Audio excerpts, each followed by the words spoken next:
If you're considering buying a new construction home in the beautiful city of Portland, Oregon, you're in for a real treat today. Stick around because in today's video, we're diving deep. Are you sure?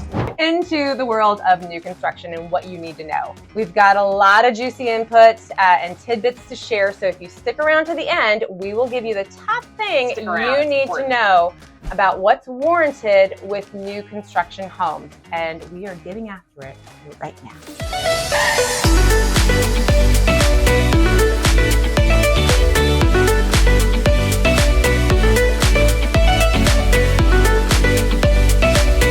Welcome back, everyone, to our channel, The Portland Life. I'm Ann Stewart. This is Erica Hagfors, and today's video is tailored all for you dreamers and future homeowners who have your sights set on the vibrant and ever-growing city here of Portland, Oregon.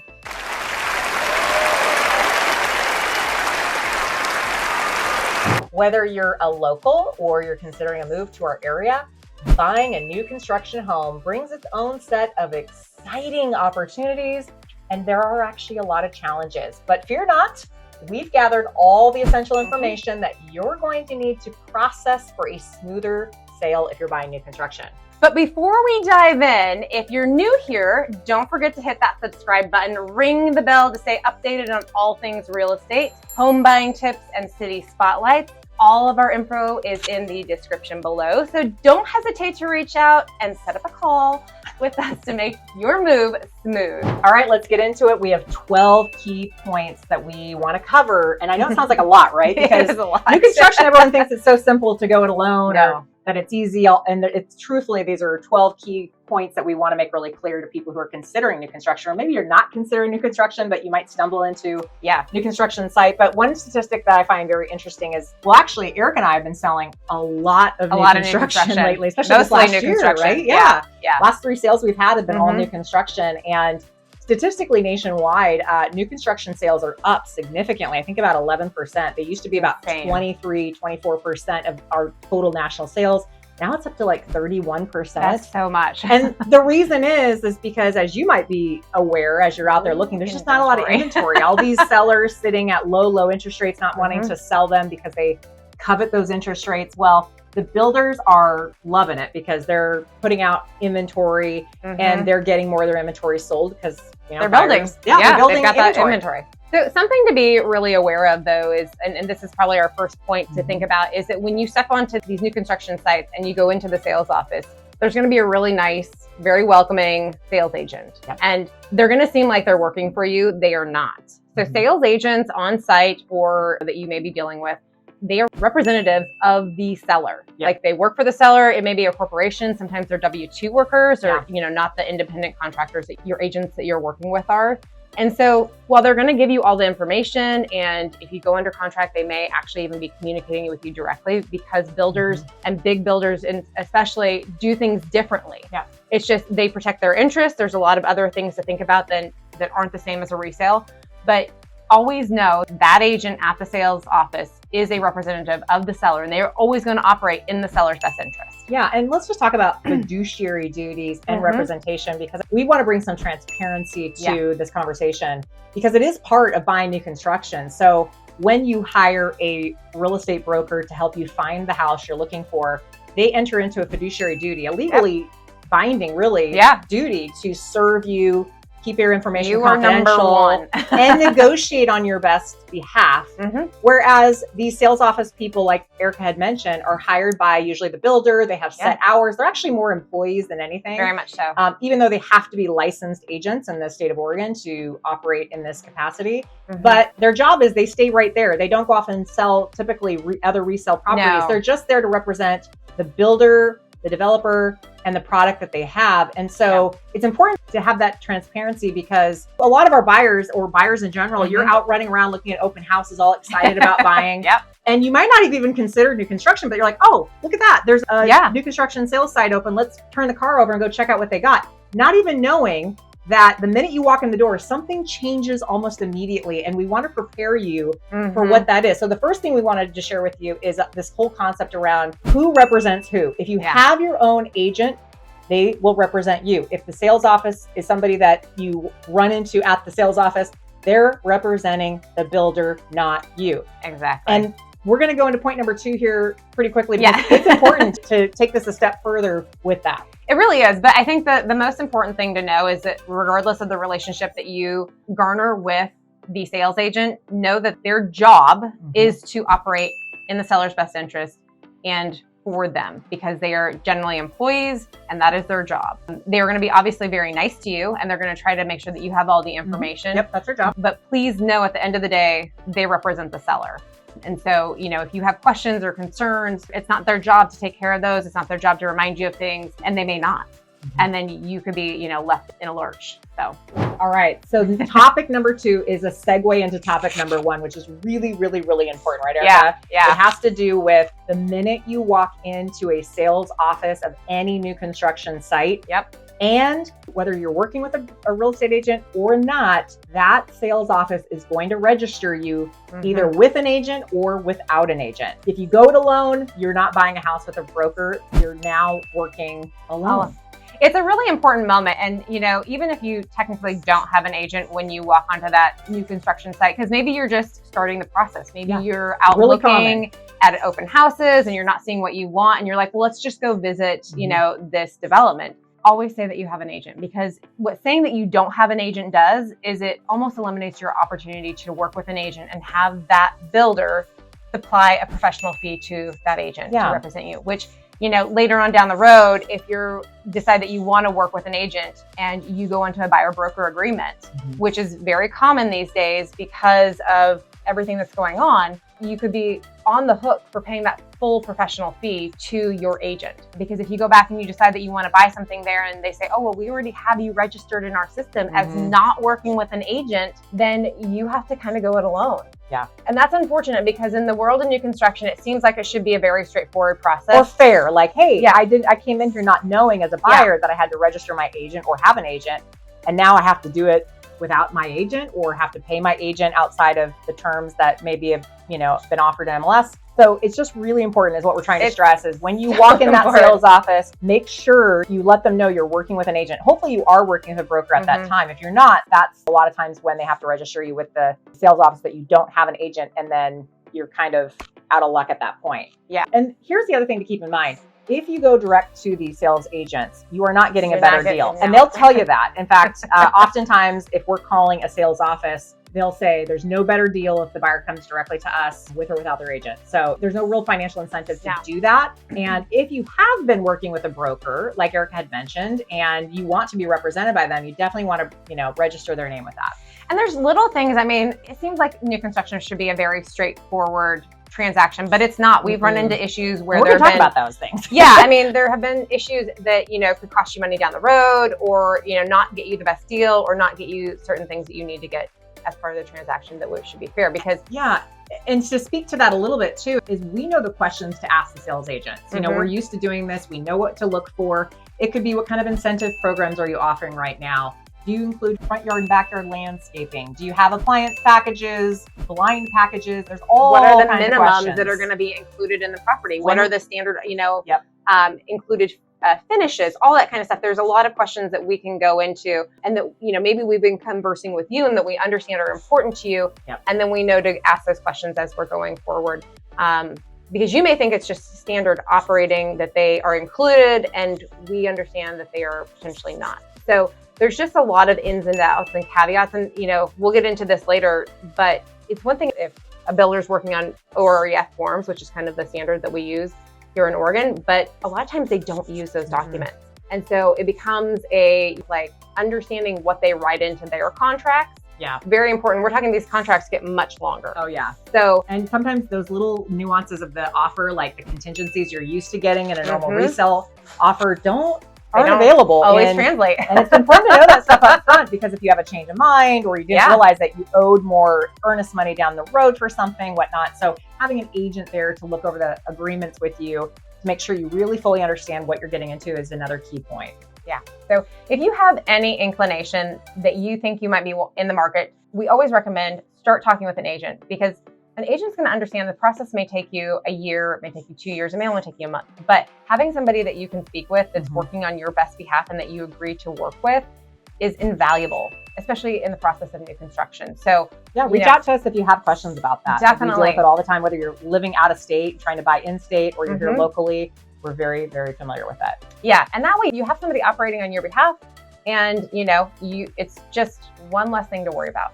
Okay, so here's another really important thing to know is, can you negotiate? Can you negotiate? I know, right? The answer to that really depends on the market and what's going on. So we've had situations where, yes, you can definitely negotiate and you can get a great deal. I just had a situation where a property was under contract and it was set to close, and the buyer failed. They weren't able to perform. Their house didn't sell, and the property came back on the market. And because I had buyers who could move quickly, were well, financed, and actually they were paying cash, we were able to negotiate, I think about $25,000 off the purchase price. Which is kind of insane for new construction. Is fantastic for new construction. However, in other markets, when it's a very strong seller's market, sometimes you're competing for those properties too. When our inventory was at an all-time low and new construction was flying off the market, people were actually bidding up on new construction. Yeah.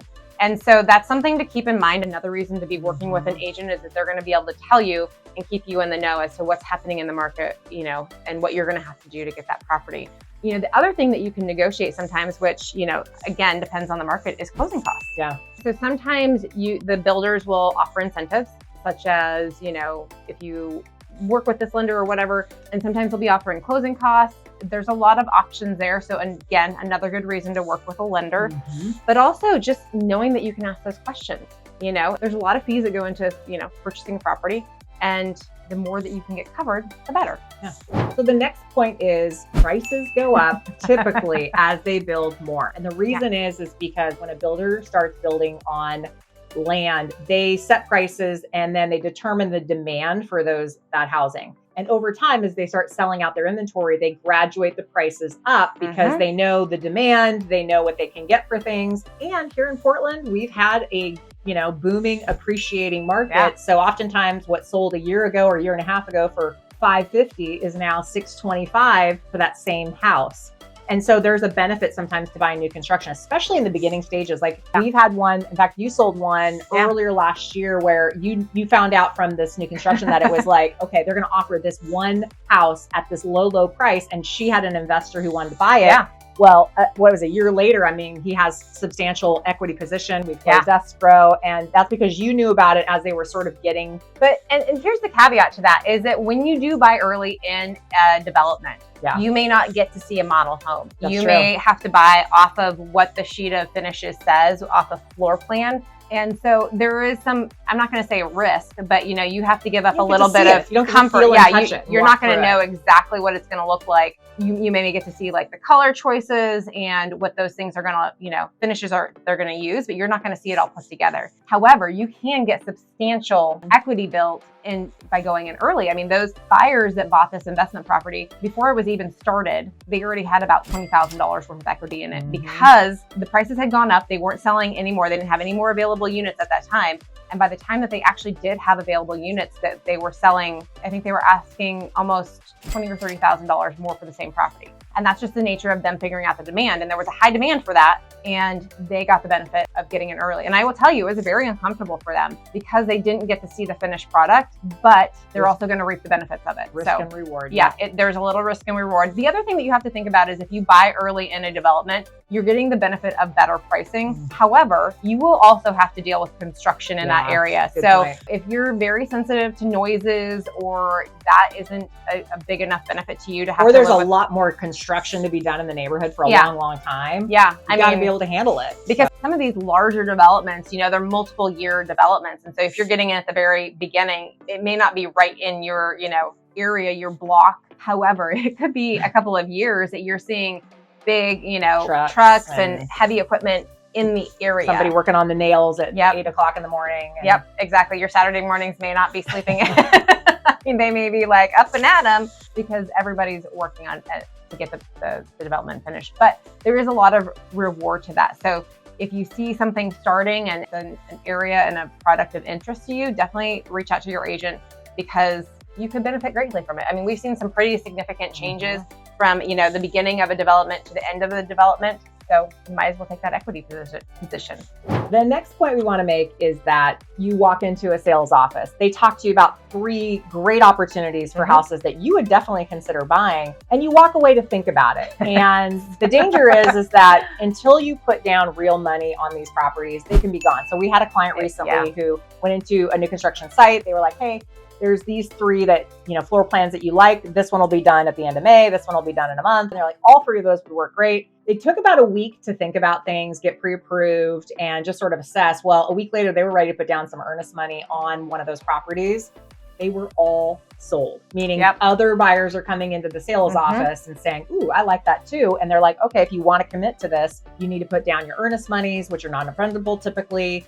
And the next thing you know, you're like, wait a minute, what happened to all those options? And so you can go in at any point in time and hear what they have available. But until you put down the money and secure the lot or the property, the opportunity for it can be gone tomorrow. So it's important that if you decide to do new construction, assess your options, understand that, lots of buyers are coming in every day trying to figure out. Make sure you're pre-approved, which we'll talk about. And just make sure you're ready, set, go, because those lots or those houses could be gone tomorrow. And then you're waiting for new inventory. And sometimes they don't release the next phase for 6 months. And that was kind of the disappointing factor with a client of ours. Is like, oh my gosh, we missed out on those 3 that were ready to go in the next few months, which would have been perfect. But now they have to wait 6 months for the next phase of construction to be done. Yeah. And you may think that how many people can honestly be going into these sales offices on a regular basis or on a daily basis. And as somebody who has been at a lot of sales offices, it is amazing. People are coming by all the time. All the time. And so, it could be hours later. And I've had buyers who are like, oh, we want to think about it. And I'm like, it's not that we want to rush you. We definitely don't. But we also don't want you to miss out on something if it's truly the one that you want. And so, a couple hours even sometimes can be enough to miss out on that opportunity. So, Well, and the other thing we've seen is where they really like something and the salesperson's like, hey, here's some incentives. We can offer this, this, and that. And you're all excited. 2 days later, another buyer shows up and those incentives go away because now they have competition and the buyers are like, well, I'll just accept this without the incentives. And so it's a moment in time when they're available. And so just be aware of that so that if you hear about something, may not be available a day or 2 later or a week later. And every new construction outfit is a little bit different in terms of how they handle multiple interests in one property. So before we had the last really crazy seller's market, a lot of sales offices would be first come, first serve. So if you have, put money down or you had, said, I'm really interested in this, then they would try to hold it for you. But that is no longer the case. I mean, it's kind of cutthroat out there when it comes to new construction and them wanting to get somebody to put money down to say, yes, I'm interested in this. Yes, I'm holding it, or yes, I'm moving forward with it. And Anna's 100% correct. And, not only do incentives go away with buyer competition, but they can sometimes just go away. They change over time. All the time. And so, it may be really great. It may not be that great, but I mean, it's something at the end of the day. And so if you are interested in a property, I would strongly suggest making quicker than slower decisions on something when it comes to new construction. All right, so our next point, in my opinion, one of the biggest and most important things is the home inspections. Now, you may think it's new, but Angie, do you need a home inspection? You 100% need a home inspection. We have too many examples of why. Oh my gosh. I mean, we have worked with several buyers who have all thought the same thing. Like, do I really need to spend the money on the home inspection? And at the end of the day, the answer is always going to be yes. We have both had experiences where sewers are not sewer great. Lines keep coming up. I mean, and if you think about it, so here's, picture this. We're moving the earth and then we're putting things in the earth and then things settle. And that is like a recipe for disaster when it comes to a sewer line. So sometimes it's a small fix, sometimes it's a big fix. I had one a couple years ago that was probably a $20,000 or $30,000 fix. We did the sewer scope during the inspection and it was fixed by the builder. And it's such a small, you're paying $150 maybe for that sewer scope. Do it. Get the insurance. We've seen other things like siding issues, roofing issues. Or things not getting hooked up, like simple plumbing things like on a sink, it's like they're hiring a ton of subcontractors that they're counting on to do the actual work. But if you don't have a home inspection, then it's possible that it gets overlooked. Even though you're going to likely do a final walkthrough with the builder's foreman, they're not always seeing all those connection points. They're sort of just opening cabinets up casually and walking you through the systems of the home and how it works. But with a home inspection, oftentimes you take that home inspection and you give it to the builder as a punch list. Now, some builders won't do all of it. They'll do a good chunk of it, but at least it's on their time and dime. The other key thing, which we'll talk about more later, is when you get to your 1-year home warranty walkthrough. If you have a pre-inspection back when you bought it, you almost have something to compare it to. And we'll talk a little bit more about that later, but just know that it's new construction. And so a lot of times the builders do all the little ticky-tacky things that you can't ask for on a resale home. Why don't get it done? Blue tape it. Just makes it easier. And like Erica said, you know, we've seen so many things that got missed that had it been missed, it could have caused a leak or a disaster down the road. So pay the money, get it done. Just because it's new construction doesn't mean everything's perfect. You want it to be perfect. So that's why you do the home inspection. And keep in mind too, that these home inspection, a lot of times that contingency that you have in your offer is not a typical resale contingency. Oftentimes you can't back out during the home inspection. So all the more reason to do a home inspection so that you at least can say, okay, here's what's going on with the house. And it may not be a lot of big things, but get the builder to do it since you can't back out typically at that point. And something to keep in mind is that like you will do a walkthrough of the house with the builder and maybe the warranty department, but that is really a cosmetic type situation. A home inspection is going to go through the systems of the home and make sure that everything's working, everything's as it should be, because, you know, Andrew's right. I mean, sometimes things just don't happen or the subs don't quite finish it off, or, oh, I thought Bob was going to go do it, but Joe didn't go do it because he was supposed to. Or maybe it is a big ticket item, like there's an issue with the sewer line or plumbing is loose, you know, mostly got done, but it didn't get all the way done. And to be honest, they don't always go through these systems. You know, the builder's not going through and testing, you know, the faucets on everything. So pay the money, get the home inspection done. It has been invaluable in just about every new construction home that I've ever sold. There's always been something. And so make sure that you aren't going to be a victim of it. And then again, as Ann said, when you go, and we'll expand upon this later, at that 1-year mark, when you're doing things to, you know, not only cosmetic things, but you want to check your systems, you'll have something to compare back to or be like, okay, this wasn't an issue, you know, 11 months ago when we bought the house. So it's a cheap insurance policy to make sure that everything was done properly. And, you know, I would say relatively we have decent builders in the Northwest in terms of like, there's always, you know, we've had sewers and we've had some other things, but we haven't had like roofs not attached or anything like that. But we've seen some horror stories.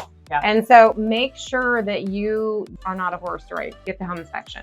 Okay, so our next point is something that you're going to run into with most new construction sites, especially if they use their own sales paperwork, and that is a preferred lender.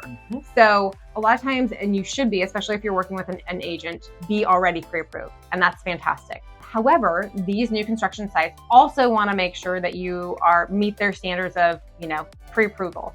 And so even if you have your pre-approval with your private lender, they're going to require you to get pre-approved with this new lender. Get checked out. And the benefit of that sometimes is that they may be offering incentives. So sometimes it's money towards closing costs, or, you know, buy downs for your interest rates right now is a really big one. And it may be a better option, and you can assess that at the time. But just know that you will have to generally get pre-approved a second time with this preferred lender, and it may work out in your benefit.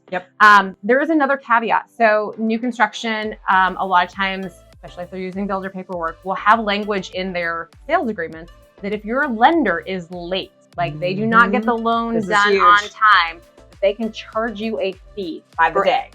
Every day that you go over. And usually that fee is like $200 to $300 minimally. So it's their holding fee for the property. And this is huge because you had a buyer recently who was adamant about using their own lender, not one we recommended or the builder, but somebody, and it came down to the wire. You actually saved the day. I remember this, where you were you got the builder to back off that $200 a day because it was just going to be an extra day or two late. But not a lot of builders are going to do that. They want you to be highly responsible for getting that loan done quickly. They don't want delays. It costs them money. And even though we always feel like we're waiting on builders, because technically, and we're going to talk about this, the closing date can be moved based on their timelines. When it comes down to it, if they're ready to go and you're not, they are going to likely charge you. Most of the time, they're going to charge you. The other thing with that, so if you do end up working with the preferred lender, and this is where the builder is really trying to incentivize you to do that, a lot of times you will not be charged a fee if the preferred lender is late.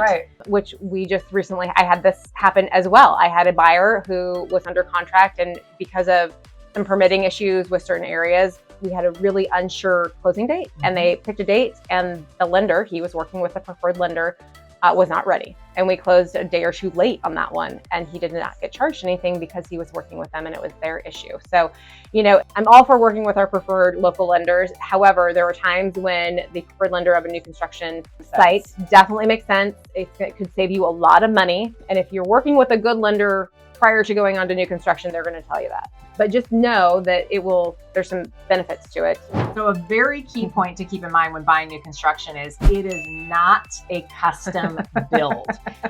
Back in the day, when I started my real estate career 20 plus years ago, you could kind of customize things. You could move a wall, you could add a bedroom, you could add a third car garage, et cetera, et cetera. Nowadays, nope, it is not custom. You're not going to be able to go in and tell the builder what you want changed in the house. They have a set plan for every lot already, chosen. They might have one variable change. They've already picked out the layout and most of the materials that they're going to use. There might be some variations in packages, but I'll have you jump into there because it's important to know. So with new construction, most of what is being built these days are by production builders, meaning they've already pulled permits for that lot with a specific plan, and any changes to that plan would require a new permit or a sign off by the county. So they're not going to let you change walls, and there's a very small section of new construction homes right now in the Pacific Northwest that are of that quality, and the build times are generally much longer. But what you get is you get a package. Usually builders will have 2 or 3 packages of different finishes, and you can choose package A, B, or C, although those packages will come at a cost in addition to what your base cost is. And sometimes to get that, you are going to be expected to put down non-refundable monies, usually about 50% of what it is. And that does get credited towards your purchase price. However, they want it at time of choosing. So know that you could be expected to put some money out before you even buy the property to secure a color choice. A lot more cash out of pocket when buying new construction if you're putting in upgrades, because like Erica said, you're probably going to be putting down some non-refundables to secure just the base house so that they know you're serious. Then if you're like, oh, I want this upgraded package, or I want to add some things, and they do let you do some of those things, it just adds on, and they don't want to put your style and choosing of colors and upgrades without, because if you walked away for any reason, they would be stuck holding the bag. Your choices may not be as what other people would agreeable. want. They may not be the mainstream. And it's unfortunate, but there is a lot of, you will have that package choice. A lot of times you cannot even mix and match between the packages because each package has their price. And so that they can build at the rate that they build, they need to be able to say, this is floor plan A with finished package Z and deep as it's going to go. Because generally when properties are broken ground on, they're about a 6-month build. And if you start adding customization, that time gets longer. So we have a builder in the area who does some production level sites, but they're a 12 to 16 month for a build. So you're going to go under contract, and 12 to 16 months later, you're going to get your property. They do allow the customization. However, that all extends the price and it extends the time. Exactly. And we're talking those are usually higher end properties. They're usually higher end properties, and you're putting out a lot of money. And here is something really important to know. So if you go crazy on upgrades, if your builder allows you to do so, if the appraisal comes in low, they are not going to cover anything. And it's more money out of pocket. It will be more money out of pocket. They will still expect you to be able to cover it, but they are not going to drop their price. It's not like your resale houses where if it doesn't appraise at the value, all of a sudden you're renegotiating with the seller on the price. Nope. You got to bring in the difference.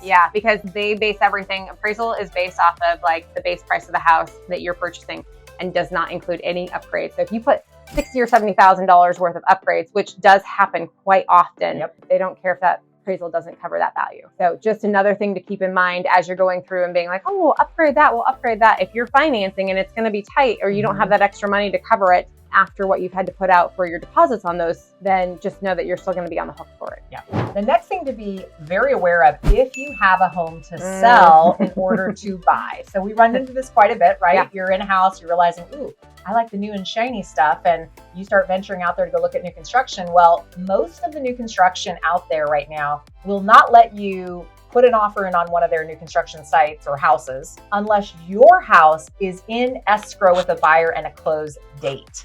So we see a lot of times where buyers get into this situation where they find the house they want new construction wise, but they don't have their house on the market yet. if you run into that, you need to reach out to us so we can help you strategize and prepare for this. Maybe you could buy the house without selling your home, but if you can't, then you need to be prepared to get your house ready for market and get it on market and get an offer on it before you go and write the offer on the new construction. So that's typically what we see for that contingency if you have a home to sell before you buy. Yep. More than happy if you're in escrow or on the market. However, if you have yet to get on the market, they're not willing to look at those. And it can change too. If the market's on fire and they have buyers coming in that don't have a house to sell, then they oftentimes will get rid of that in the moment because seasonality or demand is allowing them to sell houses without having to worry about the buyer selling their home. So just be aware of that. And we can always help you strategize if that's the case. Yeah. I mean, the other thing to think about is a lot of times if you do have a property to sell and you're go under contract on, if they allow you to go under contract, you're in bumpable status, meaning that you could get bumped out if a non-contingent offer comes in and wants to buy that property. And I've had buyers who have done that. They've, been non-contingent and there's been a contingent offer on the property and they move forward and close on the property because they bumped those people out of position. So another thing to think about is that with new construction, you're going to ask for non-refundable monies. Which is different than resale. It's very different from resale because you don't have really a lot of contingencies either. Yeah, in resale, the contracts are made in favor of the buyer. You get a lot of outs or a lot of ways you can get your earnest money back if something doesn't work out. But in new construction, everything's new and they're planning on fixing and making it new. So there's no inspection contingency. There's generally no appraisal contingency. I've run into situations where there's actually no financing contingency either. You need to know. You need to be certain that you're in it to win it. You need to be certain that you want to move forward with this property. And the thing to think about is that a lot of times the earnest monies that they ask for up front are more expensive than what you would typically do on a resale home. So I've seen, anywhere from 2 to 5%, especially if it's a custom home that you're starting to, look into. And custom meaning you could add a lot of stuff details-wise, but you're not custom per se. Yeah, I like to say semi-custom. Semi-custom, yeah. So you're not changing walls, but you can change a lot of finishes. And so 5%, that's starting to get up there when you're looking at some of these higher price points that we have in the Northwest. And semi-custom is usually around like $1 million, typically. So when we talk about semi-custom, we're sort of broaching like the higher end where you are putting down a substantially more money, but it's they're taking longer and they're adding more design and finish work than you would if you're, in some of these neighborhoods that are a little bit more kind of just less design, less things you could add to it. Yeah, a little more production. Yeah. Okay, so the other thing to think about, and we briefly touched on this though, is deposits on upgrades. So they are going to require that as a cash advance. Usually 50% of whatever the upgrades are. So if you're doing $20,000 in upgrades, they're going to want $10,000 deposited to escrow. So just keep that in mind as you're balancing out what you want to do with these properties and, upgrading and stuff like that, that you will have to have some cash on hand. You cannot just finance the full cost of those upgrades. I think it's just important to know that a lot of times when you get in contract on new construction, there's not a lot of outs. There's no out. You can lose it all if you choose to back out or you don't qualify later. But usually you work with a good agent, we're making sure you understand all that ahead of time. Yep. Another point is that the paperwork we've used, which we kind of mentioned earlier in the video, is you're usually writing your offers on the builder's paperwork. Occasionally we run across a house that's completed or near complete and we can write it on our typical resale new construction forms. But in most cases, I would say about 90% of the time, you're going to be writing your offer on the builder's paperwork. And why is that so important to be aware of? So the important thing to know with this is that builder's paperwork is kind of written in favor of the builder. So it's going to outline all those things like, is your earnest money non-refundable? And at what point, sometimes it gets released within, you deposit it with escrow and it will get released to the seller right away. It is a source of funds for them to continue building with. The other thing is it's going to outline like timelines. And so in traditional sales, we're like, okay, well, closing date is this date.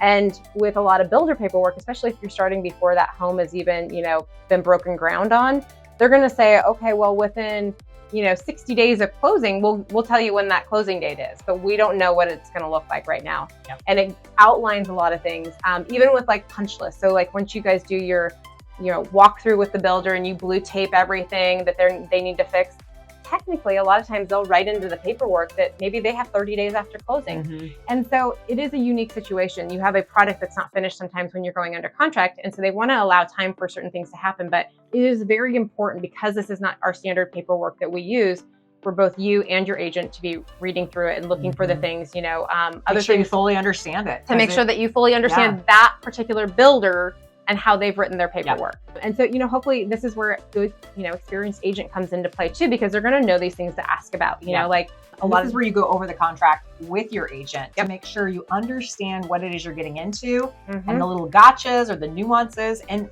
most of the time, like Erica said, these contracts are written in favor of the builder. They're not designed with all the outs that a resale home has, because they're building a brand new home, they're putting on more risk, and you get the benefit of having a brand new home with hopefully darn near perfect everything. But it is important to know what you're getting into. It really is, because, they're writing for kind of worst case scenario sometimes. And so, in the contracts, it's going to say maybe that they have up to 2 years to finish the home. Yeah. Okay, well, and even in the last crazy market we came out of, there was language put into these contracts that basically said they could even sell the house from underneath the buyer to if the market got a certain way, more money, they could ask you for more money than what you agreed on originally, or they could sell it from underneath you to another buyer. And that was when it got really crazy, because it felt a little bit, was not fun to deal with that. But in this market, they don't have quite that language in there, but it is important to review the language and make sure you understand exactly what you're getting into, because once you're in it, and typically with new construction, you're in it. Yeah. But, just understanding that potentially finishes could change if they can't get products. Timelines could change because maybe they're having permitting issues, like I've run into. Yeah, closing dates are often, weather, or if they can't get people into buildings. Or the county can't sign off on the final occupancy agreements, things like that. So you're being held to close on time, but they don't typically have to. They have a lot more moving parts. Yeah.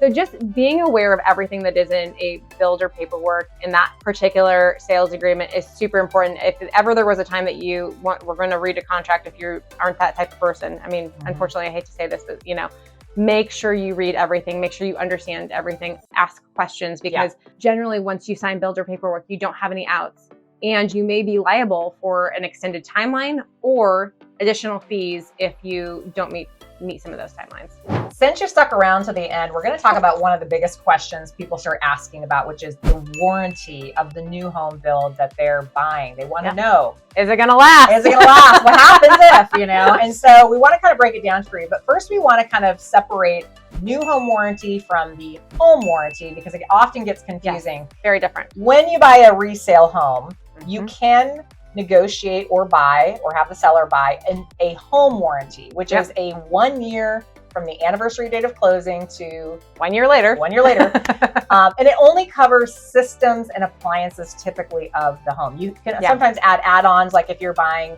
a house that has septic or well or a pool, you can add on riders that cover those things. But it is for a resale home only. There is one company out there that I'm aware of called the 210 Home Warranty that will be a home warranty for new construction. But in general, when we're talking about home warranties, we're not talking about the home warranties that you see in resale. We're talking about new home warranties. And the new home warranties are what everybody asks about. That's what they're curious about when they buy a new home. Like, okay, we buy this new house, then what? So Erica, why don't we just talk about the new home warranty? Yeah, so new home warranties are, it's that assurance to the buyer that, what they buy is going to last. And they're usually a year long. So you'll buy the house and then... And it's required by the state of Oregon. It is required by the state of Oregon. And so what happens is we generally recommend that at months 10 to 11, you have another home inspection, which seems kind of silly, but it's well worth its money. Because you're going to be able to see things that are covered, like the nail pops or hairline cracks from settling, or, maybe some wearing that, bowing in the floors and stuff like that. However, there may be things about the systems of the home that you're not seeing. We don't always go up on our rooftops or anything like that.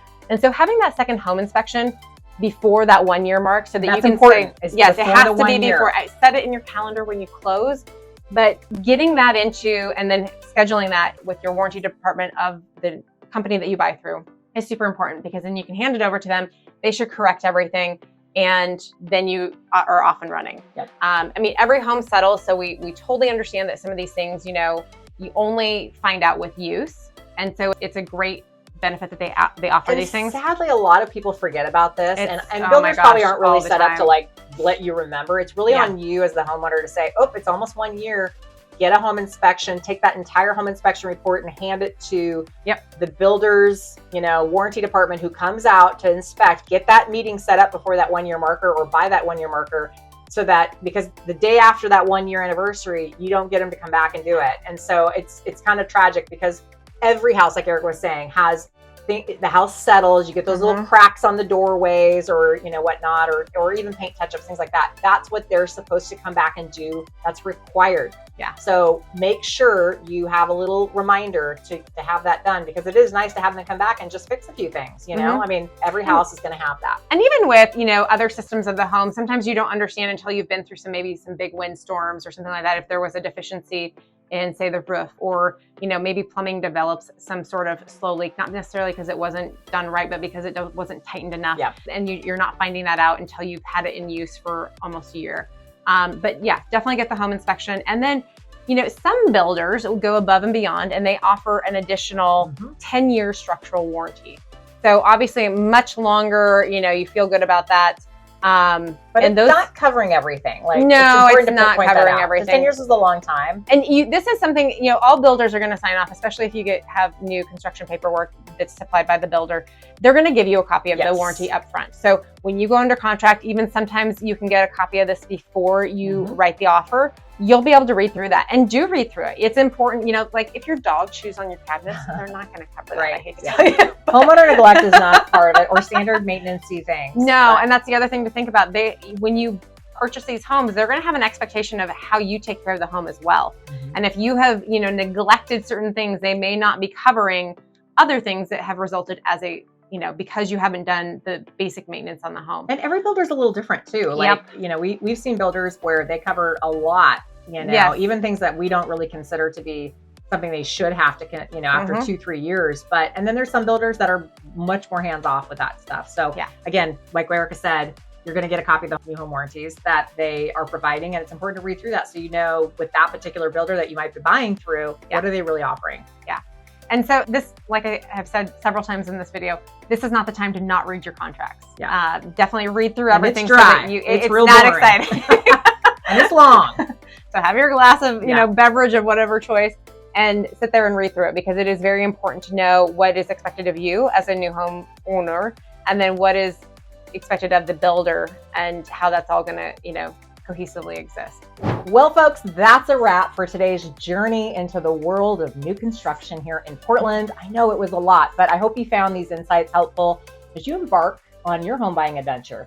If you have any questions, or if there's a specific topic you want us to cover in future videos, drop a comment below. Leave your feedback. It is invaluable to us. If you enjoyed today's content and want to join our community of home enthusiasts, don't forget to give this video a thumbs up and hit that subscribe button. And remember, sharing is caring. Share it with people. Share this video with anyone you know who is on the path to home ownership or dreaming about a life in the Pacific Northwest. And as always, remember, our contact information is in the description below. We would love to hear from you. Drop us a comment, send us an email, or send us a text. And we'll see you on the next video. Bye, guys. Bye.